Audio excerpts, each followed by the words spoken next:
The first-class line was a river of polished leather and expensive perfume, and Dr. Amelia Reed, in her simple grey tracksuit, felt like a stone dropped in the middle of it. The flight attendant, Candace, looked Amelia up and down, her smile a painted-on sneer. "Ma'am, this line is for first class." Amelia held up her boarding pass. Candace laughed, a short, sharp sound. "A fake ticket? Honey, that's adorable. You're in the wrong place." But as Amelia stepped onto that plane, she wasn't just a passenger. She was the woman who built it. And the real CEO, watching from seat 1A, was about to make Candace's world come crashing down. The Hartsfield-Jackson Atlanta International Airport was, as always, a frantic symphony of chaos. The air in Terminal F was thick with the scent of Cinnabon, floor wax, and the low thrumming anxiety of thousands of people trying to be somewhere else. Dr. Amelia Reed kept her noise-cancelling headphones on, music off, simply to dull the roar. She was tired. It was the kind of bone-deep exhaustion that came after a 90-hour work week, a successful simulation, and the gut-wrenching stress of signing off on a project worth $9 billion. Her attire was a concession to the 9-hour flight to London. A soft, charcoal grey tracksuit, expensive but logo-free, and a pair of practical, worn-in on-running shoes. Her hair was pulled back in a simple, elegant bun. In her backpack was her laptop, which contained data that could revolutionize trans-oceanic flight. To the casual observer, she was nobody. A tired woman who might be in the wrong terminal. This was precisely the conclusion reached by Candace Miller, the lead flight attendant for Globalis Airlines Flight 227. Candace stood at the premium boarding gate like a sentry. Her uniform was razor-pressed, her blonde hair shellacked into an immaculate chignon. Her crimson lipstick was a weapon. Candace didn't just work in first class, she curated it. She saw her section not as a part of a public transport vehicle, but as her own exclusive club. And she was the bouncer. She watched the line form, the hedge fund manager in his Zegna suit, the older couple, the Davenports, dripping in quiet, old-money jewelry, the young tech bro already talking too loudly on his AirPods. These were her people. Then she saw Dr. Amelia Reed. Amelia, checking her phone, had shuffled into the Diamond Medallion and First Class lane, following the sign. She was scrolling through an email, her brow furrowed, when she looked up and found Candace staring at her. Candace's smile was a thin, tight wire. "Ma'am?" Candace's voice was loud, slicing through the din.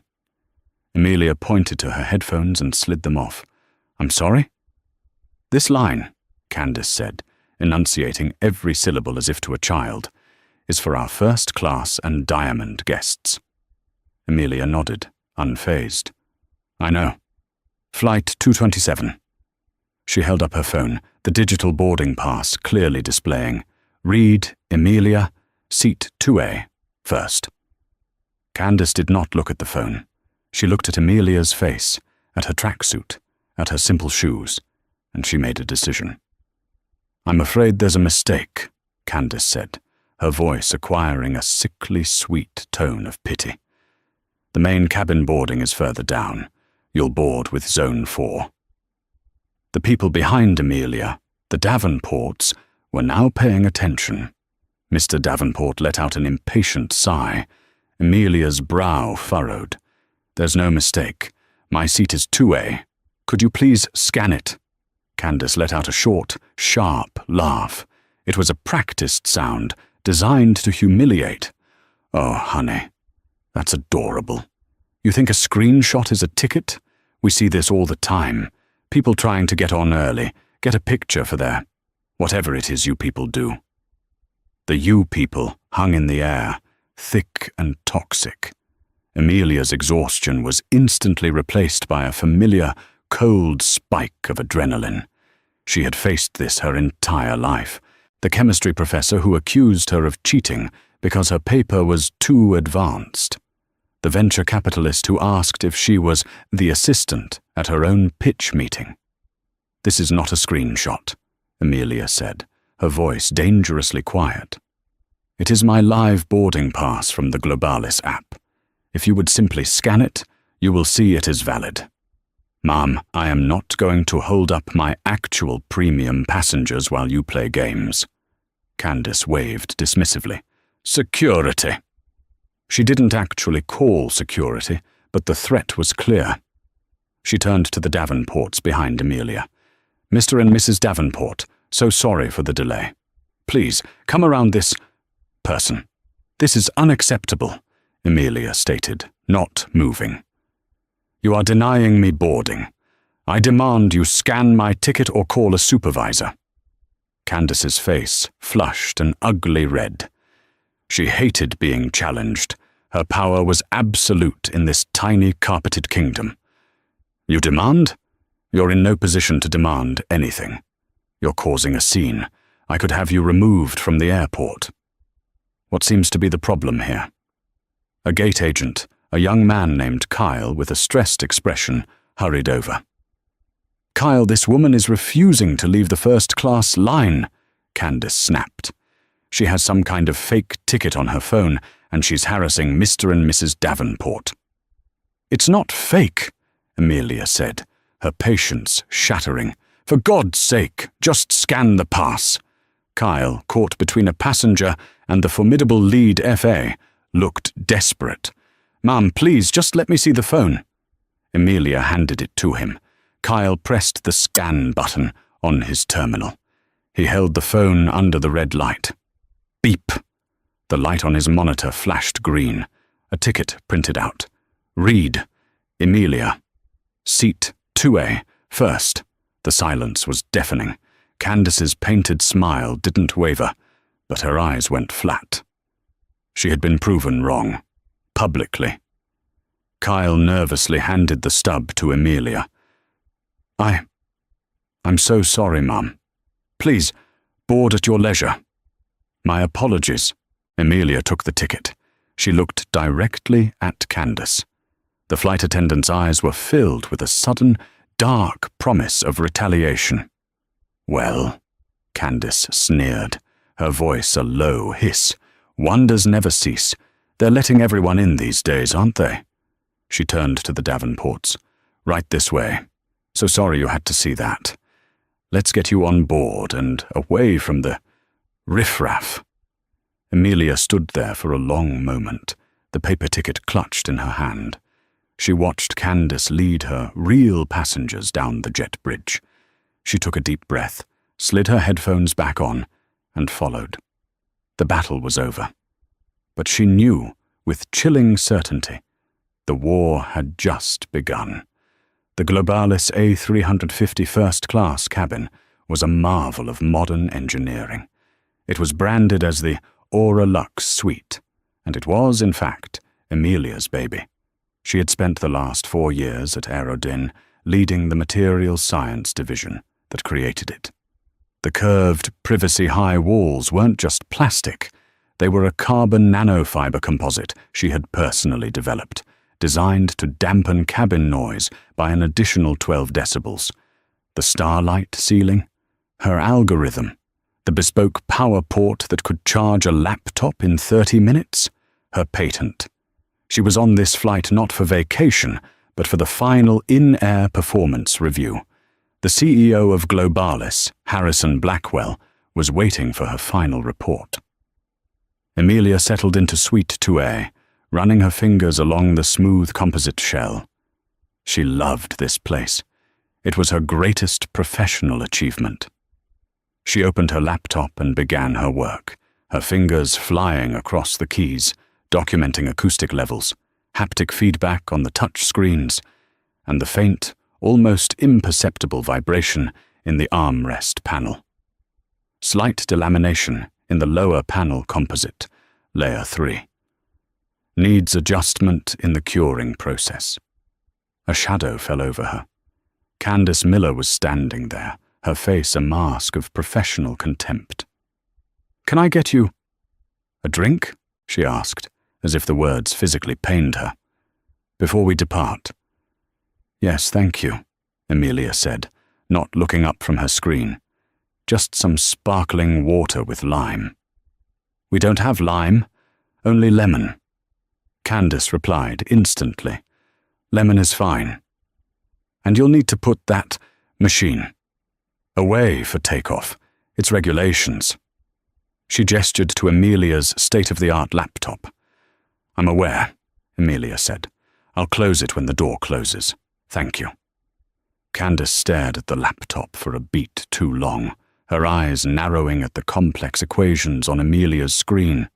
She clearly thought it was all for show. She huffed and walked away. The man in Suite 1A, dressed in a simple, well-cut blue suit, watched this entire exchange over the rim of his newspaper. He noted Candace's tone. He noted Amelia's focus. Then he went back to his reading. The flight took off. The service began. For Mr. Davenport in 2C, Candace was a different person. Mr. Davenport, another glass of the Dom Perignon? Of course. And can I tempt you with our warmed nut selection? Cashews and pecans, just how you like them. For Amelia, it was a campaign of deliberate neglect. 30 minutes after takeoff, there was no water. Amelia was parched. She pressed the flight attendant call button. It was ignored. She pressed it again. 5 minutes passed. Finally, a different flight attendant appeared. She was young, nervous, with a name tag that read Chloe. Mom? You rang? Chloe whispered, clearly intimidated. Yes, Chloe. Could I please get that sparkling water with lemon? I asked Ms. Miller for it about 45 minutes ago. Chloe's eyes went wide. Oh my goodness, I'll get it right now. She didn't tell me. Chloe scurried to the galley. Amelia could hear Candace's sharp, sibilant whisper. Don't rush for 2A. She can wait. Polish the glasses for Mr. Davenport first. Chloe returned a minute later, her face blotchy. She placed the water down, her hand trembling. Here you are, Mom. I'm so sorry for the wait. It's not your fault, Chloe. Thank you, Amelia said with a kind smile. This small act of kindness seemed to break something in Chloe. She lingered. Mom, I saw you touching the wall panel earlier. Is everything okay with your suite? Amelia was surprised. It's fine. I just noticed a small vibration. Oh, Chloe said. That's weird. These are brand new. They're supposed to be the quietest in the sky. They are, Amelia said. I would know. I designed them. Chloe's jaw dropped. You... What? Shh, Amelia smiled. It's fine. Just a little work note for my team. Before Chloe could reply, Candace's voice barked from the galley. Chloe, stop chatting and get in here. Chloe jumped, muttered another apology, and fled. Now Candace had a new angle. Amelia wasn't just a fake passenger. She was a delusional one. The meal service was the next battlefield. Candace took the orders. She smiled brightly at the man in 1A.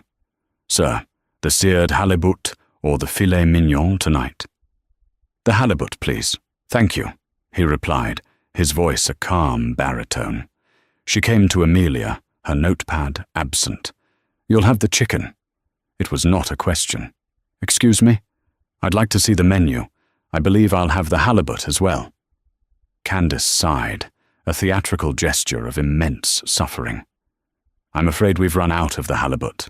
We only provisioned enough for our expected guests. You'll have to have the chicken, or the pasta. This was a blatant lie. Amelia knew the provisioning standards for this flight. That's fine, Amelia said, her voice like ice. I'll have the chicken. But I'm noting for the record that you offered the halibut to 1A and 2C, but claim to be out of it for 2A. Candace's eyes flashed with fury. Are you threatening me? I am stating a fact. May I have my meal? please." Candace spun on her heel and stormed off. When the meal arrived, she didn't place it on Amelia's tray table. She dropped it. A small splash of coq au vin sauce leaped from the bowl and spattered onto the sleeve of Amelia's grey tracksuit. "Oh dear," Candace said, her voice dripping with malice. "Clumsy me. You should be careful. That looks dry clean only. If you can afford that." Amelia looked at the stain. She looked at Candace. She said nothing. She just picked up her fork and began to eat the now tepid chicken.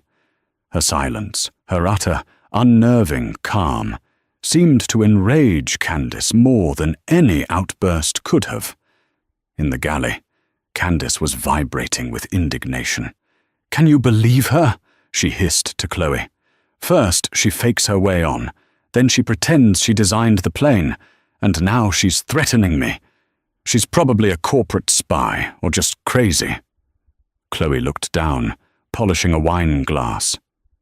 She seems nice, Candace, and her ticket was real." "The ticket might be real, but she isn't," Candace spat. "She doesn't belong here, and I'm going to make sure she knows it." 4 hours over the Atlantic, the cabin lights were dimmed. Most passengers were asleep. The Davenports were watching a movie. The man in 1A was typing quietly on his laptop, his screen dimmed. Amelia, however, was working. Her work was everything. It was her shield and her weapon. She was documenting the friction coefficient of the tray table's latch, another one of her designs. But her concentration was broken. She was deeply, profoundly unsettled. It wasn't just the humiliation, it was the inefficiency. Candace's behavior was a liability. It created friction, it slowed service, and it was ugly. She needed to charge her laptop. The grueling analysis she was running was draining the battery faster than expected. She unhooked her power brick and located the bespoke, high-speed port. She inserted the plug. Nothing. The charging light on her laptop didn't light up. She checked the connection. She jiggled the plug. Still nothing. She tried the standard USB-C port. Dead. This was not just an inconvenience. This was a critical failure. This port was her team's flagship innovation. If it was failing on a single suite, it could mean a fleet-wide flaw. She needed to test it, to access the diagnostics, but she couldn't. The port was dead. She pressed the call button. She knew Candace would come, and she braced herself. A minute passed. Then 2. Finally Chloe appeared, her eyes red-rimmed. "Yes, Dr. Reed," she whispered. Amelia immediately softened. "Chloe, are you all right?" Chloe wiped her eye. "Ms. Miller, she's just very difficult." "I can see that," Amelia said gently. "Listen, I have a problem. It's not your fault, but it's important. The power port in my suite is dead. All of them. Could you see if there's a way to reset it from the main galley panel?" Chloe's face went pale. "Oh no. She'll say you broke it." "I don't care what she says. This is a technical issue and I need it solved. Can you please check?" "Yes, of course," Chloe said, galvanized by a concrete task. She hurried to the galley. Amelia heard the murmur of voices, and then Candace's sharp, incredulous laugh. "She broke it! I knew it! She probably stuck a fork in it. Tell her no. Tell her she's cut off." "Candace, that's not—" "I can just try to reset the breaker for 2A, Chloe pleaded. "You'll do no such thing. She's a liability. What if she fries the whole plane's electrical system? We're not risking that for her." Chloe returned to 2A, her face a mask of misery. "Dr. Reed, I'm not allowed." "You're not allowed to reset a power port?" Amelia asked, her voice dangerously level. "Ms. Miller said, she said you're a risk, and that you probably broke it." This was the final straw. This went beyond personal insult. This was an accusation of sabotage, one that directly impacted her professional integrity. "Chloe," Amelia said, standing up. "Thank you. You've done your best. I will handle this now." She stepped out of her suite. She was no longer a tired traveller. She was Dr. Amelia Reed, head of Aerodyne Materials, and someone was messing with her work. She walked the few steps to the galley. Candace was inside, sipping a Diet Coke, looking smug. "Excuse me, Miss Miller," Amelia said. Candace looked up, her expression one of utter boredom. "Are you lost? The economy lavatories are in the back." "You have denied my request to reset a faulty power port based on the accusation that I broke it. Is that correct?" Candace stood up, putting her full 5'10" in height to use, trying to tower over Amelia.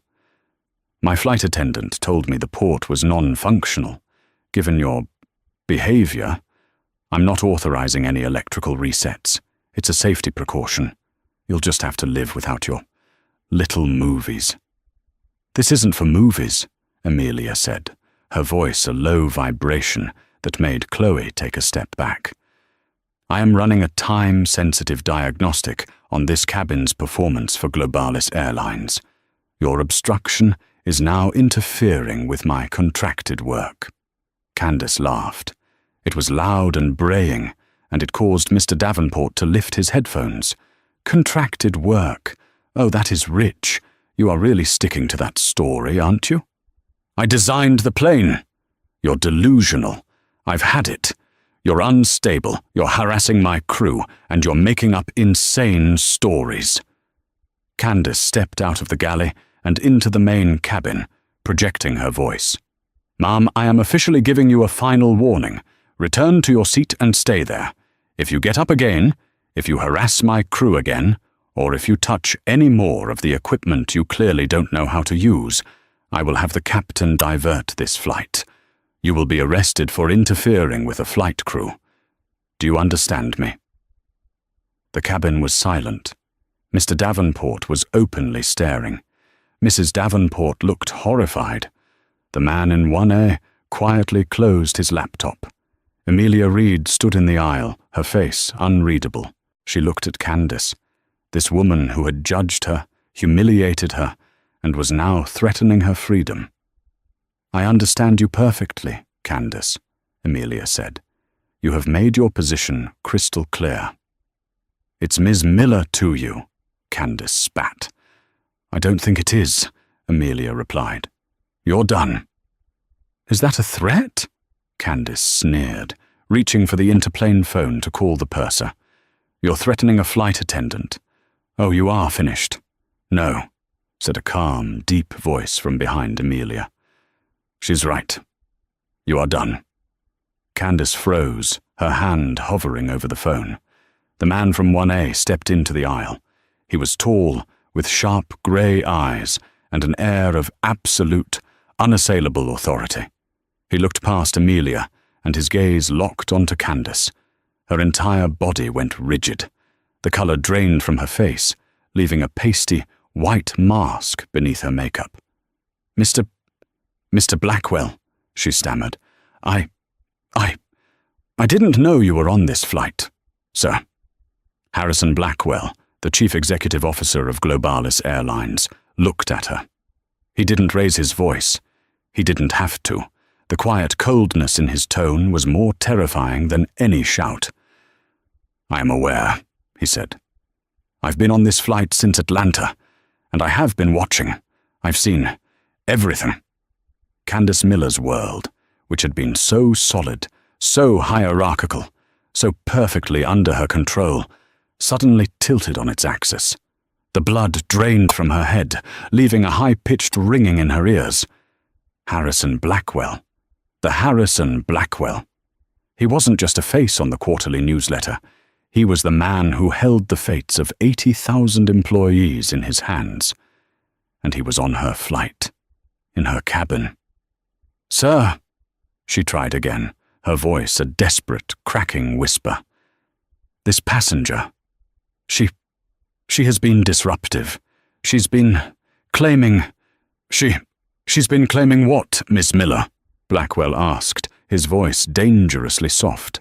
He took a step forward, and Candace took an involuntary step back, bumping into the galley wall. She's delusional, sir. She said she designed the plane. Candace gave a weak, terrified laugh, hoping he would share the joke. And she broke the power port and— "Stop talking," Blackwell commanded. Candace's mouth snapped shut. The silence in the cabin was so complete it was like the engines themselves had stopped. Even the Davenports, who had been enjoying the floor show, now looked deeply uncomfortable. Blackwell ignored Candace entirely. He turned his full attention to Amelia, and his entire demeanor changed. The ice melted, replaced by a profound warmth and a deep, weary respect. He extended his hand. "Dr. Reed, I am Harrison Blackwell. We've spoken on Zoom, but it's an honor to finally meet you in person." Amelia shook his hand. "Mr. Blackwell, a pleasure." "Please," he said, "call me Harrison, and I have to apologize. I was hoping to introduce myself before we landed in London, but I was so deep in your quarterly report, I lost track of time. Which, by the way, is brilliant. The data on the new acoustic composites it's revolutionary.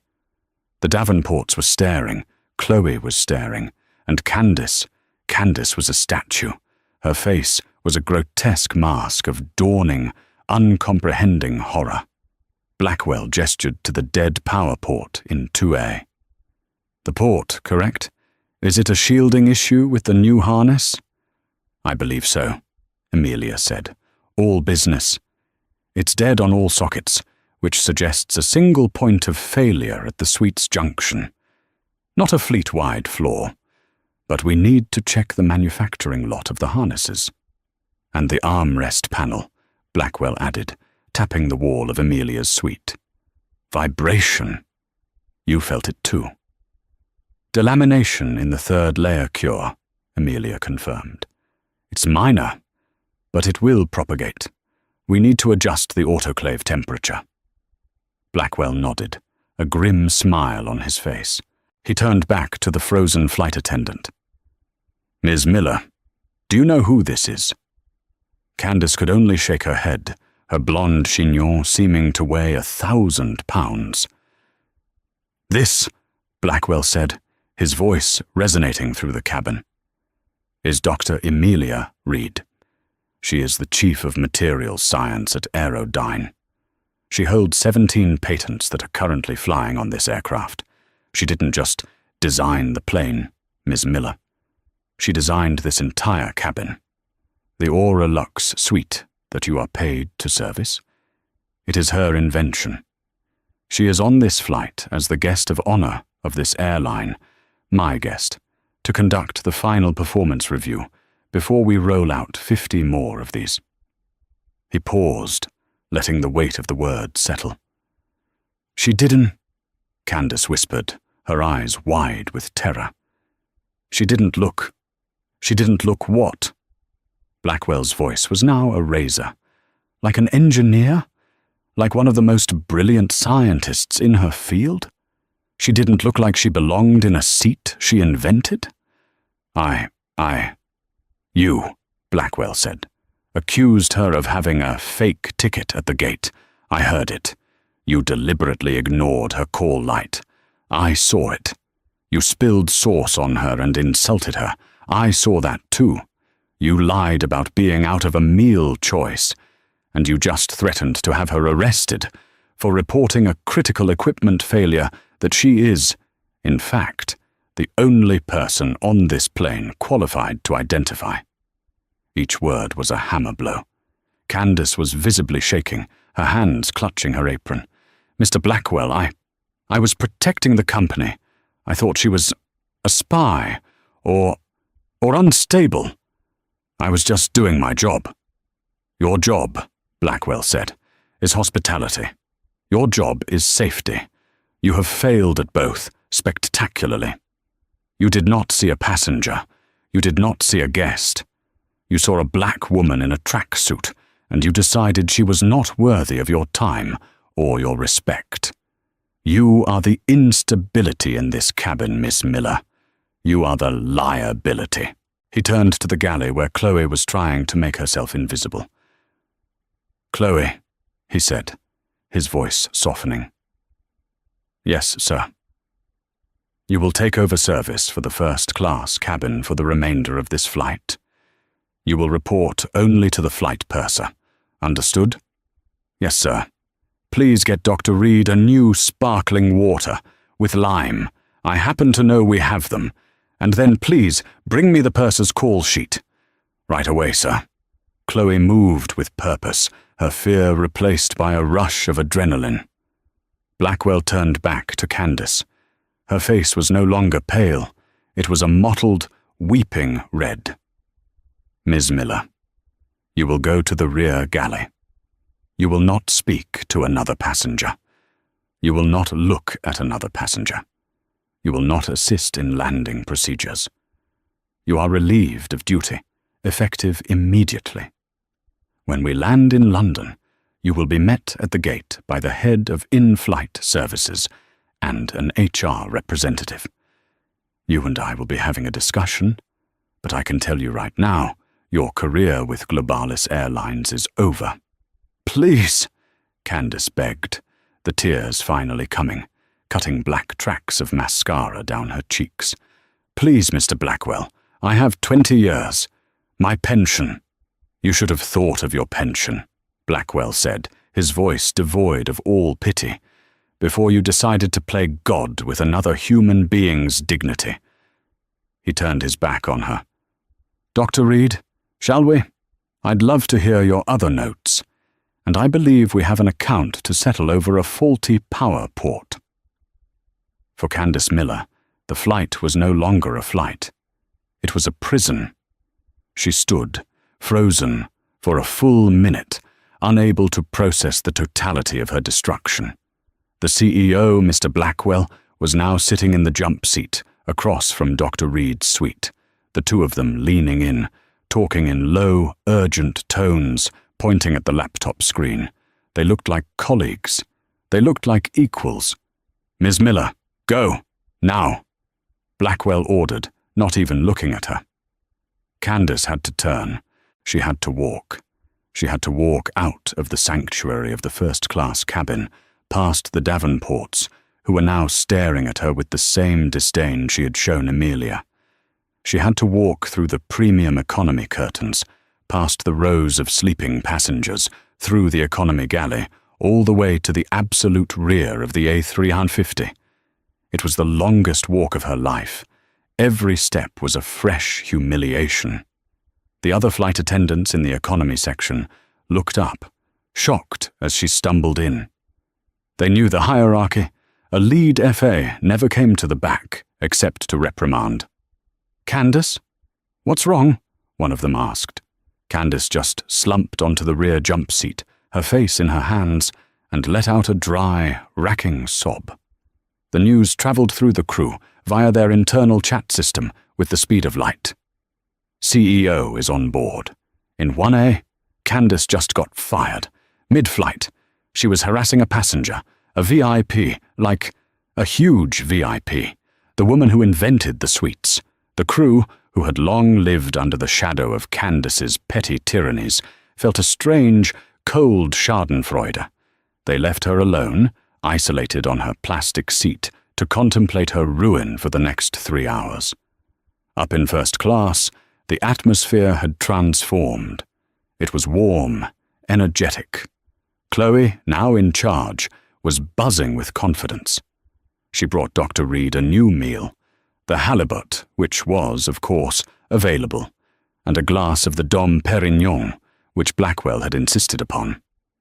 "To a productive flight," Blackwell toasted, holding his own glass of water.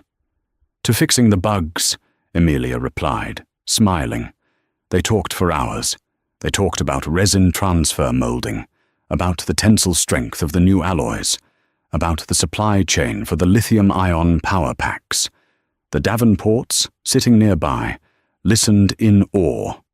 They were hearing a high-level corporate and engineering discussion that was more fascinating than any in-flight movie. Mrs. Davenport, her face pale, eventually unbuckled her belt and approached Amelia's suite. Blackwell and Amelia paused their conversation. "Dr. Reed," Mrs. Davenport said, her voice trembling, I just want to apologize for at the gate. We just... Amelia looked at this woman, who was so used to a world that bent to her, and now looked small and ashamed. "Thank you, Mrs. Davenport," Amelia said simply. "I appreciate that. We're all tired when we travel. Let's just hope for a better remainder of the flight." It was a dismissal, polite and final. Mrs. Davenport nodded, mumbled a "thank you," and hurried back to her seat, her husband refusing to meet her eye. The message was clear. Their quiet complicity had been noted. As the plane began its descent into London, Mr. Blackwell returned to his seat. Chloe, now the picture of professionalism, ran the landing preparations for the cabin. She stopped at 2A. "Dr. Reed," Chloe said, her voice low, I just want to thank you. I've never seen anyone stand up to her, and what you do, it's amazing. I want to be like that." Amelia looked up at the young woman. "You were brave today, Chloe. You chose kindness when it was hard. That's more important than any engineering patent. Don't ever lose that." Chloe's eyes filled with tears. "Thank you. Thank you, Doctor." The plane landed smoothly at Heathrow. The fasten seatbelt sign pinged off. Mr. Blackwell was instantly on his feet. "Dr. Reed, my car is waiting on the tarmac. You shouldn't have to deal with the terminal. Please, allow me to escort you." "Thank you, Harrison. That's very kind." Blackwell opened the main aircraft door himself. A set of mobile stairs was already waiting, leading down to a black, gleaming Rolls-Royce. As Amelia and Mr. Blackwell descended, Captain Miles, the pilot, came out of the cockpit. He had been fully briefed. He walked straight back to the rear galley, where Candace was still sitting, numb. "Ms. Miller," the captain said, his voice flat. "Get your things. Airport security and the UK division head of in-flight are waiting for you at the jet bridge." Candace looked up, her eyes hollow. "Security? But Mr. Blackwell I'm fired. I'm not a criminal." "That," the captain said, "is no longer for me to decide. Get off my plane." Candace gathered her rollerboard from the crew storage.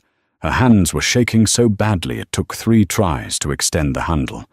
The A350, now empty of its 300 passengers, was eerily quiet.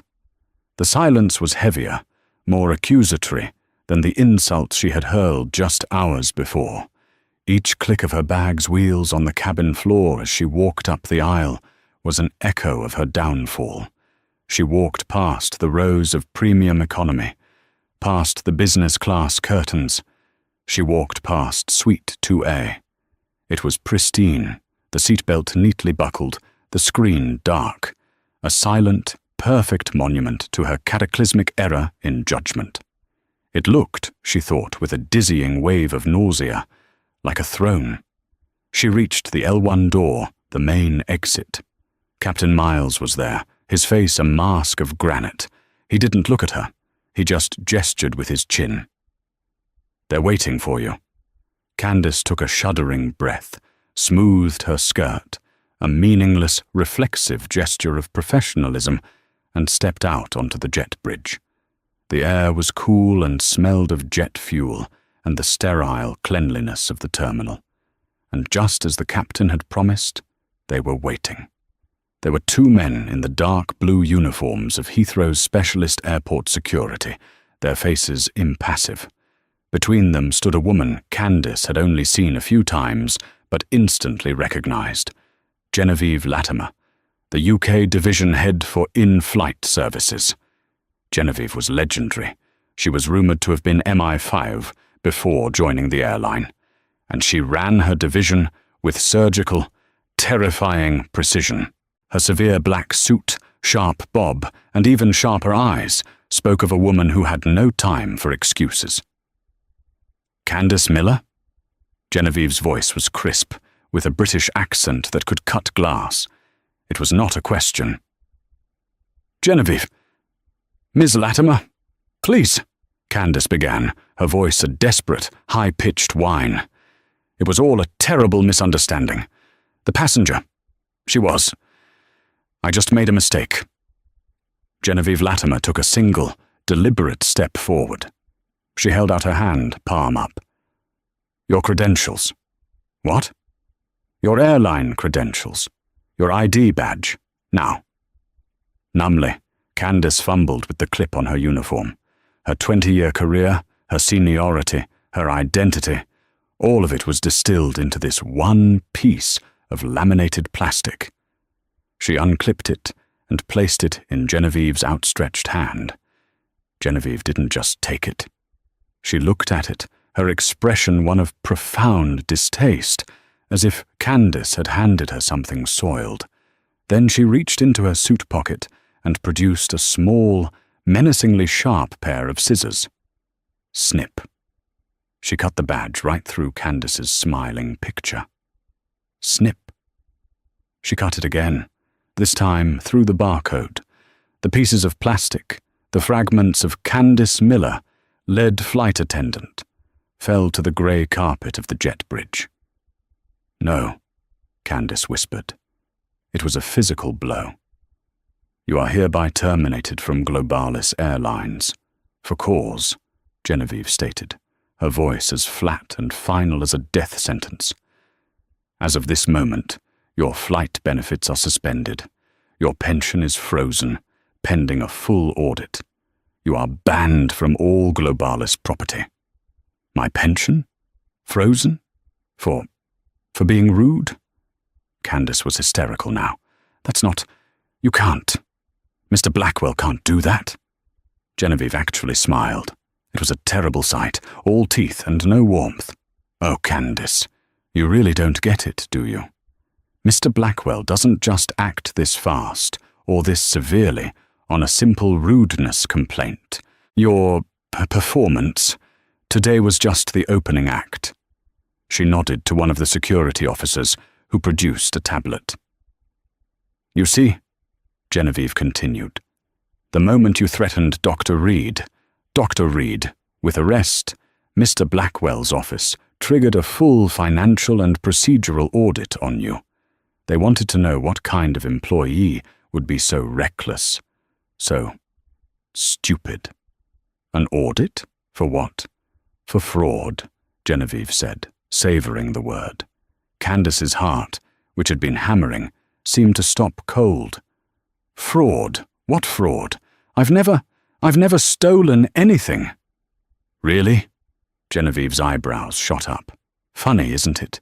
You spend an entire flight accusing a world-renowned scientist of having a fake ticket, of being a fraud who doesn't belong.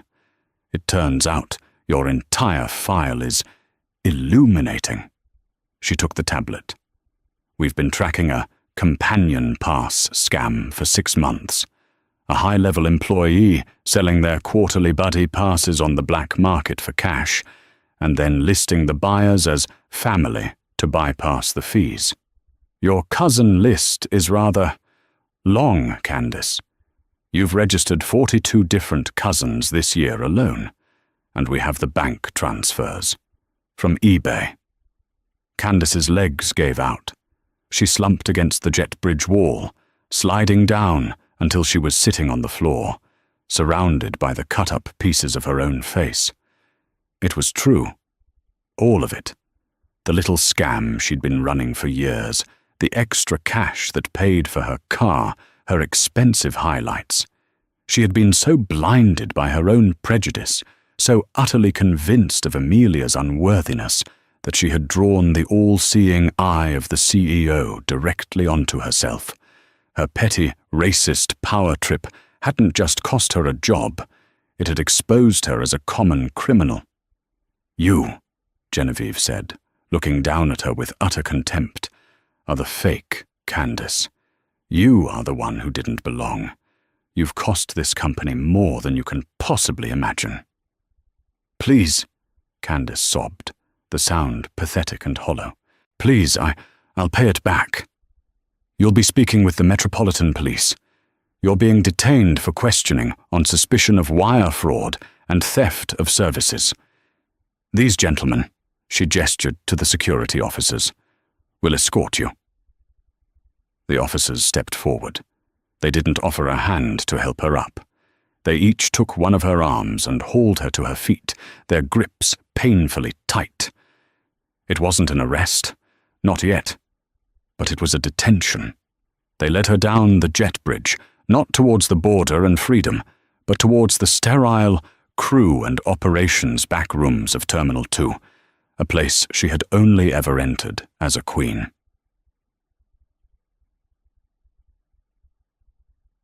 At that exact moment, on the tarmac below, the door of a black, gleaming Rolls-Royce Phantom shut with a quiet, expensive thump. The silence inside the car was absolute. Dr. Amelia Reed sat on the plush leather, the stress of the flight finally beginning to unknot from her shoulders. The air smelled of wood polish and wealth. "I am just mortified, Amelia," Harrison Blackwell said from the seat opposite her. He had his jacket off, his tie loosened. He looked, for the first time, as tired as she felt. "This is everything I am trying to drag this company away from. That old guard, petty tyrant, that prejudice. It's poison. And to have it happen to you, to my guest." "It is poison, Harrison," Amelia agreed, her voice even. "But you have a gem in that girl, Chloe. She showed integrity under pressure. She chose kindness when it was hard. That's rare." Blackwell nodded, a genuine smile touching his lips. "She's already been flagged for the Purser Fast Track program. I'll be personally monitoring her career. She's the new standard. Candace Miller is the past. Chloe is the future." He leaned back, the car pulling away from the massive A350 with a smooth electric hum. I also owe you an explanation. I wasn't just on this flight by chance." Amelia raised an eyebrow. "We have a joint press conference," he said, "with Aerodyne at the Heathrow VIP lounge. In 45 minutes, actually. It's to announce the official fleet-wide adoption of the Aura Luxe suite. Your suite. I was on this flight to get your final, in-person sign-off before I went on stage and told the world it was the best thing we'd ever done." He ran a hand through his hair. "I just didn't expect the R&D to be quite so hands-on, or for our main test subject to be threatened with arrest by our own crew." Amelia looked out the window as the sprawling architecture of Heathrow slid past. A press conference. Of course. The final piece. She thought of the dead power port, the vibrating panel, the humiliation, the eventual ice-cold intervention. She turned back to Blackwell, a small, sharp smile on her face. "Well, Harrison, in that case, I'll have some very current data to share." An hour later, the VIP lounge at Heathrow's Terminal 2 was buzzing. The scent of fresh coffee and expensive pastries hung in the air, a stark contrast to the recycled atmosphere of the A350. Banks of cameras were arrayed like a firing squad, their red recording lights glowing in the softly lit room. Aviation journalists, tech reporters, and business analysts sat in neat rows, notebooks open, waiting. Dr. Amelia Reed stood just off stage, next to Harrison Blackwell. The grey tracksuit was gone, packed away. In its place, she wore the sharp, navy blue blazer and silk shell she had packed in her carry-on, anticipating this very event. The exhaustion of the flight, the humiliation at the gate, the quiet rage over the Atlantic, All of it was still there, but she had folded it, compressed it, and stored it away. It was no longer a burden. It was fuel. She felt the familiar, cool adrenaline of performance, the same focus she had before defending a dissertation or pitching a $9 billion project. Blackwell, his face a mask of polished corporate charm, leaned in. "Amelia, are you ready? I just want to say again, what happened up there was inexcusable. But what you did, identifying that harness issue mid-flight, it's the job, Harrison," Amelia said, her voice calm and even. "Let's go do the other part of it." He smiled, a look of genuine admiration in his eyes. He squeezed her shoulder briefly, a gesture of partnership, before they both walked into the lights. At that exact same moment, 3 floors below them in the terminal's sterile, windowless operations center, Candace Miller was sitting on a hard plastic chair, her world reduced to a beige room that smelled of industrial cleaner and stale fear. The cuffs on her wrists were cold and heavy. I don't understand," she whimpered, for what felt like the 100th time. The tears had dried on her face, leaving her mascara-stained skin feeling tight and brittle. Genevieve Latimer, the UK division head, sat across from her, her face utterly devoid of pity. She slid a thin file across the table. "I'm sure you don't, Candace. Your performance on Flight 227 wasn't just an act of grotesque prejudice. It was an act of profound stupidity. You drew the eye of the one man you should have prayed never learned your name. It was a mistake, a bad day." "It was a pattern," Genevieve said, her voice slicing.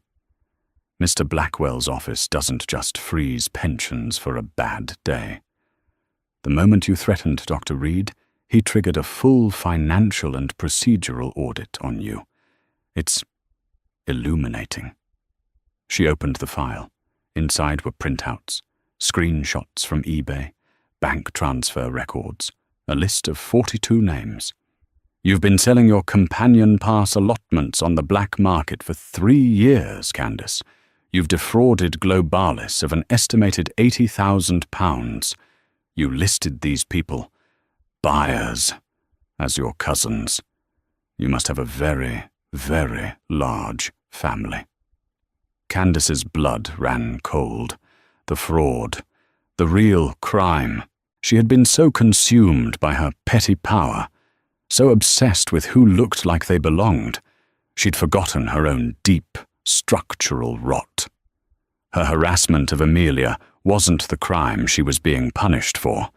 It was merely the catalyst that had lit the whole rotten structure on fire. She had, in her arrogance, invited the dragon into her own home. "You accused a passenger of holding a fake ticket," Genevieve said, her voice a low, disgusted murmur, "all while being the biggest fraud on the payroll. The irony is staggering.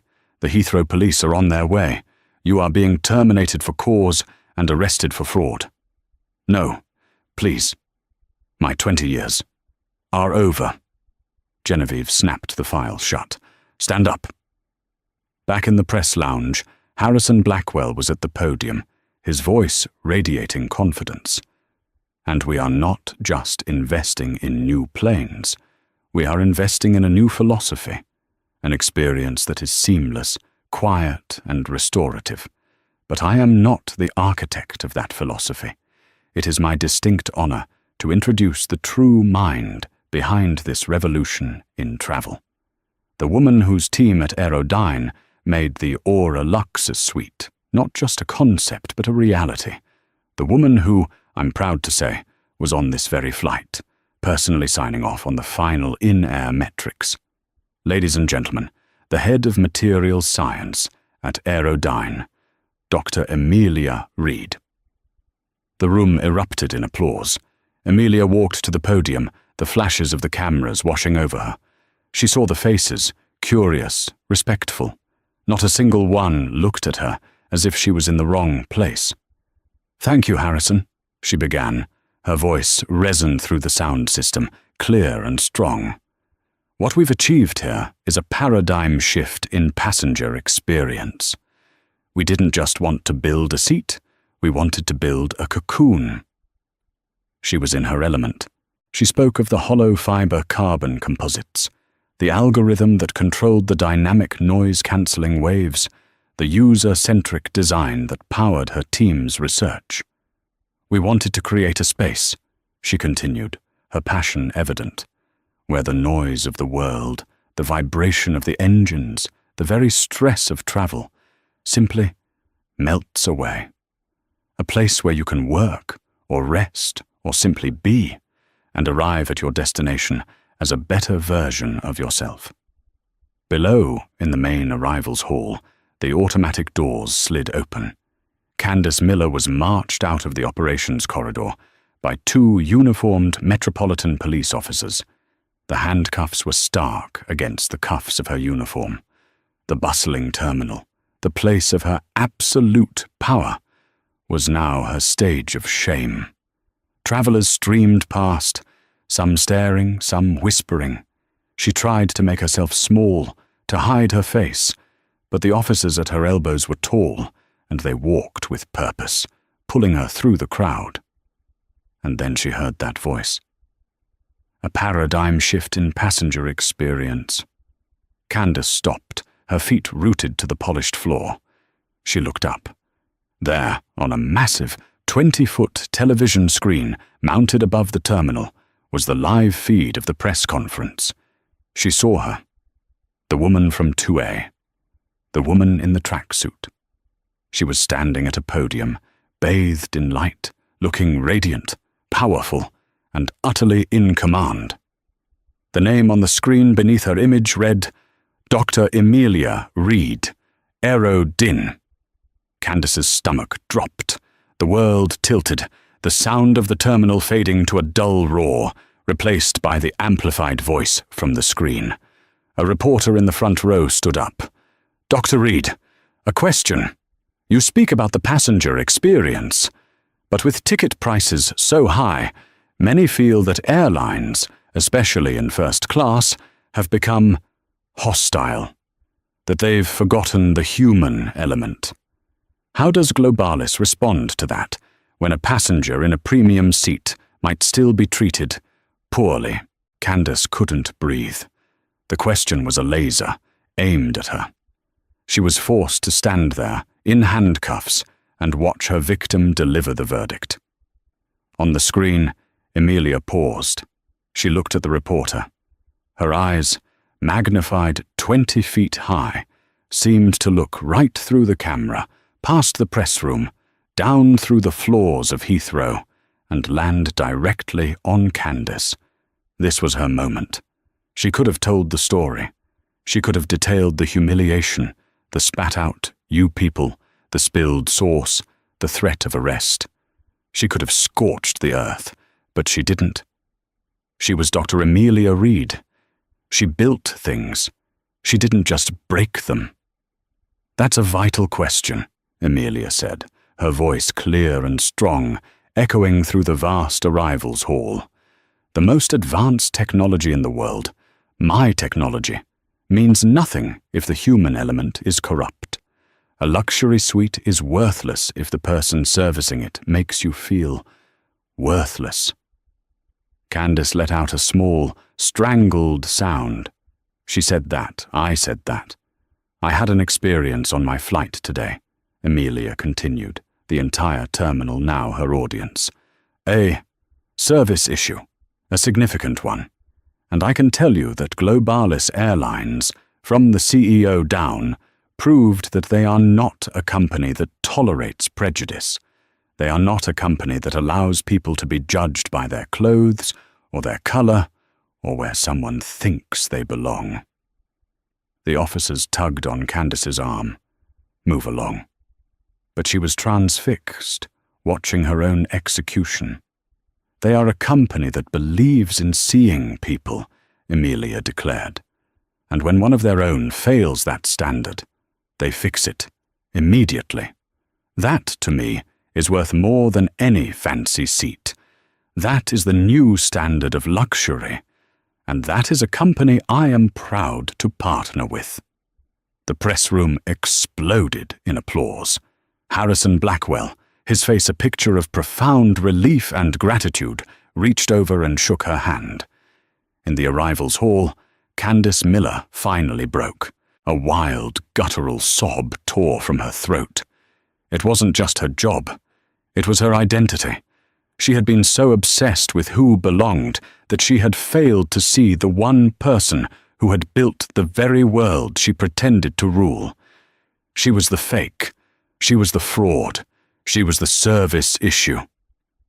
As the officers finally dragged her away toward the police entrance, her head was bowed in shame. The last thing she saw was Dr. Amelia Reed's smiling, triumphant face on the screen, a monument to a karma so swift, so precise, and so devastatingly complete that it was, in itself, a marvel of engineering. And that's the moment Candace's world ended. She didn't just lose her job, she lost her pension, her reputation, and her freedom, all because she judged a book by its cover. She saw a tracksuit, not a genius. Dr. Amelia Reed flew on to her next project, while Candace was left to face charges for the very fakeness she accused Amelia of. This story is a powerful reminder that true class has nothing to do with your clothes and everything to do with your character. Karma is real, and sometimes it flies first class. What did you think of Candace's downfall? Was it justified? Let us know your thoughts in the comments below. If you loved this story of drama and hard karma, please hit that like button, share it with a friend, and don't forget to subscribe to the channel for more real-life stories where the truth always comes to light.